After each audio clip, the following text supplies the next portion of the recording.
నాయకులు సోదరుడు మన మల్లారెడ్డి జరగాలి అంటే కేసీఆర్ ఉండాలి, ఖచ్చితంగా గులాబీ జెండానే ఉండాలి అనే ఆలోచనతో జీహెచ్ఎంసీలో మొత్తంగా మనకే అవకాశం ఇచ్చినారు. ఒకటి మిస్ అయినాం, అది కూడా తప్పిదారి మిస్ అయినాం. ఆ గోషామహల్లో రాజాసింగ్ అంటూ ఒక్కడ దెబ్బన కొద్దిగా మిస్ అయింది, కానీ లేకపోతే అది కూడా మొత్తంగా క్లీన్ స్వీప్ అయి హైదరాబాద్ లో ఎక్కడ కూడా వేరే జెండా కనబడని పరిస్థితి మొన్న జరిగిన శాసనసభ ఎన్నికల్లో.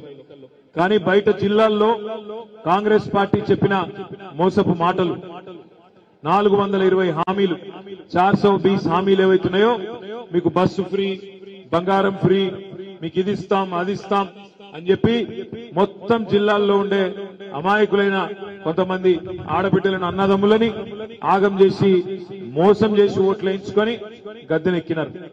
గద్దెనెక్కి 60 రోజులు అయింది. ఈ 60 రోజుల్లోనే రాష్ట్రంలోని ప్రతి గ్రామంలో చర్చ జరుగుతా ఉన్నది. ఈ 60 రోజుల కంటే ముందు ప్రభుత్వం ఎట్లుండే, ముందు పరిస్థితి ఎట్లుండే, ఇవాళ ఎట్లా ఉన్నదో ప్రతి గ్రామంలో ఇలా చర్చ జరుగుతా ఉన్నది. రైతులు చూసుకుంటా ఉన్నారు ఒకళ్ళ ముఖాలు ఒకరు. అయ్యో ఎంత పని చేస్తే కేసీఆర్ గారు ఉన్నప్పుడు వారం 10 రోజుల లోపల మన ఫోన్లన్నీ టింగు మన మోగుతుండే, 7,600 కోట్ల రూపాయలు మన 70 లక్షల మంది రైతుల ఖాతాల్లో రైతు బంధు పడుతుండే.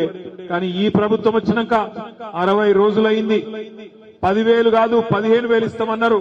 కానీ ఇప్పటి వరకు ఆ 10,000కే దిక్కు లేదు అని చెప్పి రాష్ట్రంలోని రైతులందరూ బాధపడే పరిస్థితి. అదేవిధంగా కరెంటు కోతలు చాలు అయినాయి.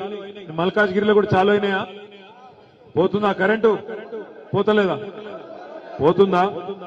ఇక మళ్ళా కొనుకొచ్చుకోవాలి ఇన్వర్టర్లు, జనరేటర్లు. ఎందుకంటే ముందే చెప్పినాం, మనం కాంగ్రెస్ కావాలన్నా కరెంటు కావాలన్నా అని అడిగినాం, సిల్కకు చెప్పినట్టు చెప్పినాం. కానీ కొంతమంది విన్నారు, హైదరాబాద్ వాళ్ళు తిన్నారనుకో, బయట ఇన్లే.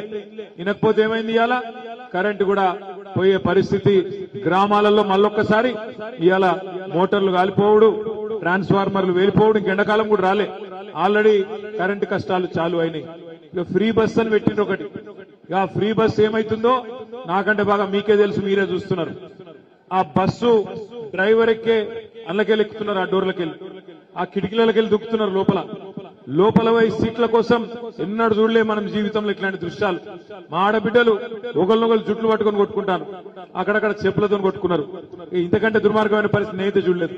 ఒక దిక్కేమో ఆడబిడ్డలు గుద్దుకునే పరిస్థితి వచ్చింది, ఇంకో దిక్కు టికెట్ కొనుక్కున్న మొగోళ్ళు వాళ్ళు నిలబడి వాళ్ళు తిట్టుకునే పరిస్థితి వచ్చింది. బయటనేమో 6.5 లక్షల మంది ఆటో డ్రైవర్లు రెక్కాడితే గాని రెక్కాడనోళ్ళు వాళ్ళు తిట్టుకుంటా ఉన్నారు. మార్పు అని ఓటేసినాం, మా కొంపనే ముంచుకున్నాడు ఈయన అని చెప్పి ఆయన వాళ్ళు తిరుగుతా ఉన్నారు. నేను నిన్న కుత్బులాపూర్ నియోజకవర్గానికి పోయినా. షాపూర్ లో ఒక మార్కెట్ ఉంటే ఆ మార్కెట్ లకు పోయినా. ఒక పెద్ద మనిషి కలిసింది నాకు, సులోచనమ్మ అని. ఆమె ఒకటే చెప్పింది, కొడుక మేమైతే హైదరాబాద్ లో మంచిగా ఆలోచన చేసి ఓట్లేసినాం, ఊర్లలోనే మోసపోయినరు, తినే పల్లెంలా ఆయనతో మన్ను పోసుకున్నారని చెప్పి ఆ పెద్దమ్మ చెప్తుంటే ఇవాళ నాకు ఊర్లలో అనుకుంటున్న మాటలు కూడా నిజమే అనిపిస్తా ఉన్నది.